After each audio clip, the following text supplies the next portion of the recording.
What's up, everyone? How's everybody doing today?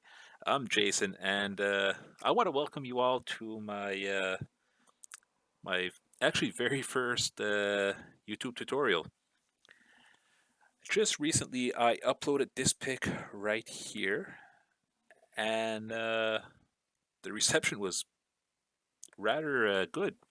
I got quite a few messages from people asking, know how I did it, know like the process and how I edit it, and all kinds of different questions, and I love it. I really I enjoyed answering them. But I decided, you know what, I'm going to try and do a tutorial on how to do it. I think it would be easier for people to see how I do it. I'm not going to be going into a lot of detail on how I captured the image. I may do a video in the future on how to do it. If you guys would like to see it, let me know. I would be happy to make another one. What else do you need? Now, you're going to need to take a series of images of the moon because we're going to be stacking. How many pictures you take is all up to you. I took 250. I think I ended up using around 200. Uh, some people go up to 1,000. Some people take more than 1,000. It's all up to you. I think what you should do is just experiment, try it out. The gear that I used was my Sony A7 Mark III with my 200 to 600 millimeter lens, and I shot that at 600 mil. My the settings were f10, shutter speed was at I think 250, and ISO was at 160. I wanted to be at 100, and I didn't bring it all the way down to 100. I left it at 160, but you know it still came out pretty good. And what else you need? So you're gonna need some software. So you need PIPP and Registack 6. Both of these are free. I'm going to put a link in the description to download it. And you're also going to need Photoshop. Um, I really enjoy Photoshop. That's why I use it. You may be able to use another photo editor when we reach this step. If you do and the results come out good, let me know. Leave a comment, and I'd love to see how it turned out. So without further ado, let's go ahead and open up PIPP. So you can either drag your pictures right in here if you want. I'm just going to go to File, Add Source. I'm going to choose, just for this video to make it quicker, go ahead and I'm going to choose about 10. Hit Open. Join mode has been selected. Just hit OK. And you're going to get a sample of your image. You can just close that. Okay, and one thing I forgot to mention, it's very important that you shoot your images in RAW. RAW has way more information than a JPEG.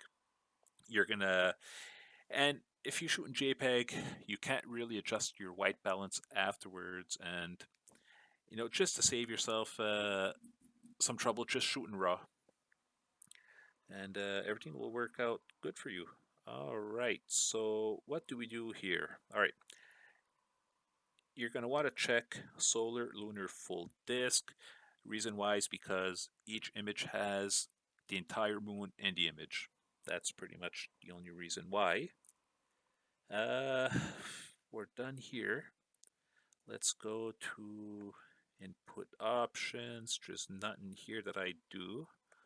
Let's go to processing option. Now, very important, uncheck this.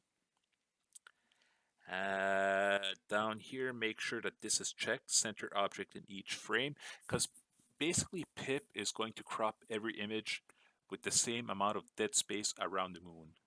And you want the moon to be centered in each frame, so you make sure that's checked. I'm gonna change these numbers for you guys in case you run into some problems. All right, if you hit test option, this is going to show you what your final image is going to look like when you're done with PIPP. Obviously, this is not what I want, and probably not what you want as well. So you can shut that off, shut that down. And so since it was too cropped in, you want to make the number bigger to make the crop wider. I know the magic number for this image is 1200. It could be different for you. So put that up to 1200. Let's go to test option, and boom. I like it. I don't want a whole lot more dead space, and I wouldn't want it any tighter. If you have too much dead space, make both numbers smaller. I want a square crop, so I put both numbers the same. And that's it for this tab. Quality options, you can play around with these if you want. I first image that I tried with PIPP, I had it here. I liked the result, so I just let it be. Animation option, I don't do anything here. Output options, all right. Make sure you have TIFF selected, and you want to make sure that you choose a directory. So come to select directory, and you can either create a new folder here. I had one created before I started this video. I'm gonna use this folder right here, Moon. Hit OK. Go to do process, and once you're here, just go to start process. Let it do its thing, and we're done. Now let's go and check our image. All right, so when you open up this folder, you're going to have two more folders. Click on the top one here. And if you notice, each image has a percentage underneath. So PIPP is going to grade your images by percentage. This is going to come into play in Registax. Yeah, it just tells you which one is good. And I'm going to be honest, out of 250, I don't believe any of them were under 99%. So if you were to take, let's say, 1,000, it would probably go in the high 90s, somewhere around there. So we're going to open up Registax 6. I have it open right here. What you're going to do is just drag those images right there.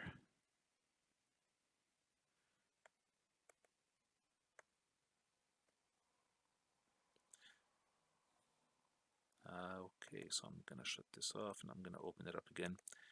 I'm sorry. All right.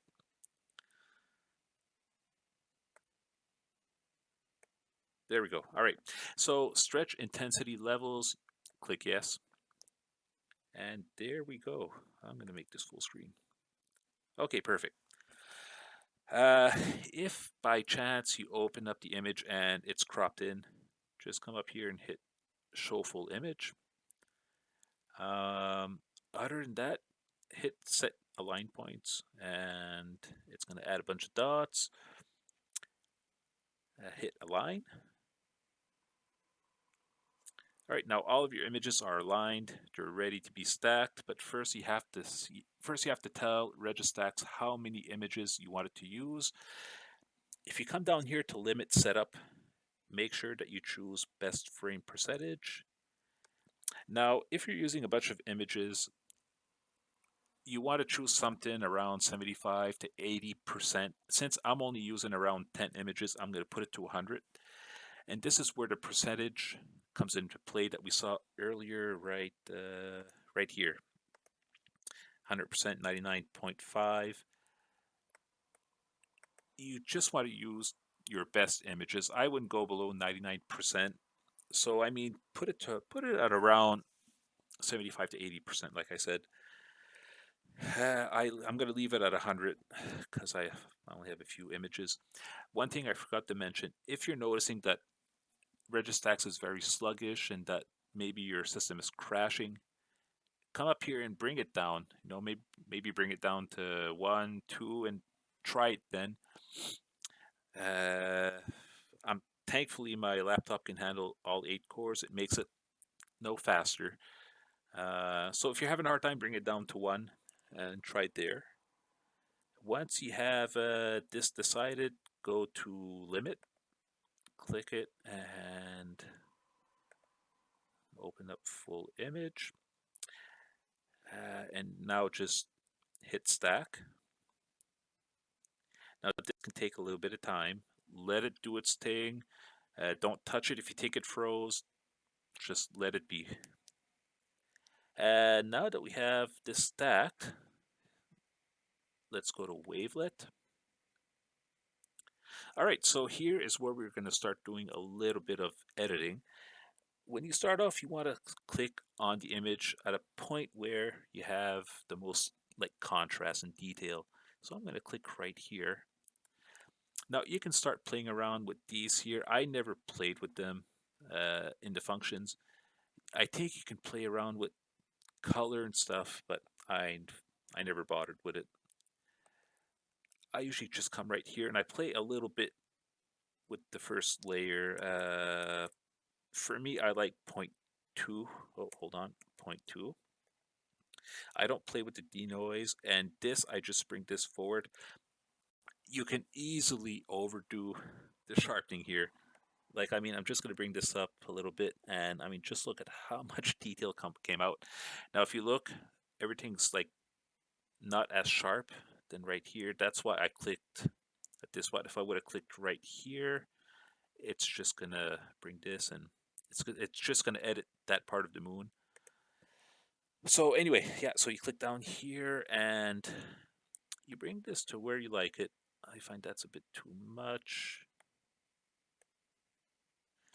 So let's say I'm happy with that. Click do all, and it's going to do the entire moon, all in layers. All right. So now you hit save image. I'm going to bring this right on my desktop. Actually, I'm going to put it in the same folder. 202516. This one right here. All right. 153. And the image is saved. All right, so now we're on to Photoshop. So once we're in Photoshop, the first thing that I want to do is come down here and create a duplicate layer. The last thing you want to do is do a destructive process and ruin your image, and you're stuck with something bad. By duplicating, you're creating yourself a safety net. All right, so what do you do first? Create a duplicate layer, and you're going to come to image and auto color. This is basically just going to adjust your white balance.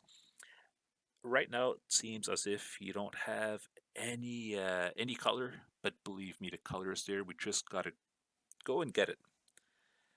And next we're going to do a brightness contrast adjustment. Now same here, you don't want to overdo it. I'm just going to bring this up to somewhere around here.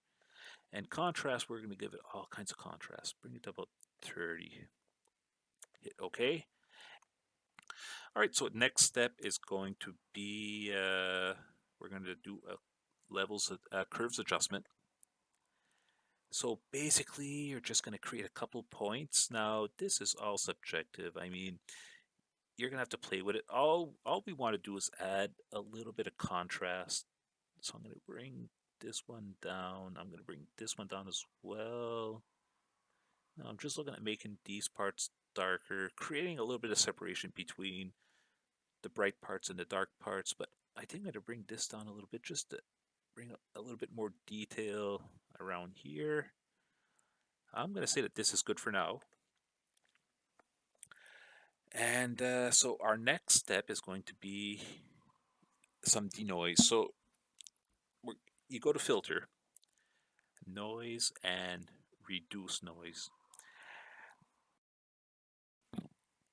Anywhere between 6 and 8 is going to be good. I'm going to leave it at 7. Anywhere around here, you're going to be good. All right, you're going to duplicate this layer now, and you're going to take the middle one, and you're going to rename it to denoise. All right, now here is where the magic is going to happen. So you're going to click on the top layer, hit adjustment, and you're you're going to go to hue, saturation, adjustment. Now you're going to go up to your saturation slider and you're going to bring it to the right. Now watch what happens. Look at all this color. Oh, that's beautiful, huh? All right, so let's bring it down to about, I'm going to say maybe 14 should be good for now. You're not seeing a whole lot right now, but hold on a second. So what you're going to do is you're just going to click on that top layer, that hue saturation adjustment layer, and bring it down here and double it. You're going to click on these two here and you're going to duplicate those two. You're going to select all these four and you're going to duplicate those four. You're starting to see a little bit of color. It's starting to come out. And I'm going to duplicate all of these as well. Come down here. Now we got all kinds of color. You know what? For this video, I'm going to leave it like that. I'm going to select everything here and I'm going to put it inside a folder. I'm probably going to remove a couple. So if you find that it's too intense, just open up your folder. Hold on a sec. I'm going to shut that. Okay. Open up your folder and start removing layers. By removing 4 or 5 of them, it's already better, right? So we went from this, which is a little strong, actually from this to this. Maybe one more. Anyway, when it comes to editing, it's all subjective. You may want more color, more saturation. You may want less. It's all up to you. Don't let anyone tell you how much you should go. Do what you want, right? As long as you love it and you're having fun. So I'm going to say I'm happy with that. I'm going to close that folder. Now I would like to add a little bit more contrast. Now I'm going to be doing a luminosity adjustment. I got this panel called Lumenzia. It does luminosity mask and it's a game changer. I'm going to show you what happens. So I'm going to do a mids 1 levels adjustment. I learned this technique from the wonderful Nick Page. So we're going to come down here, open this adjustment, and I'm going to slide this to the right. All kinds of nice contrast. I'm going to change this blend mode to luminosity. Now I'm changing the blend mode to luminosity because by adding contrast, you're actually saturating your colors. But if you change your blend mode to luminosity, you're just going to increase the contrast. And one step right here, the final step, is to take your denoise layer that you renamed earlier and bring it all the way to the top. Now our picture's black and white. What happened to the color? Well, you need to do a blend mode change. So bring it down to luminosity and you're done. From here, you can play around with it some more if you want. For me, I'm happy with that. You can go ahead, put a watermark, whatever you want to do. So from here, you're gonna save it, export it, whatever you want to do, and yeah, that's pretty much it. So I hope you had fun. If you have any questions, please leave a comment. If you enjoyed the video, give it a like, maybe give it a share, and you can subscribe if you want to. I'm gonna probably do some more videos if you want some. If you have any suggestions, leave a comment as well, and I will see you all soon. Cheers.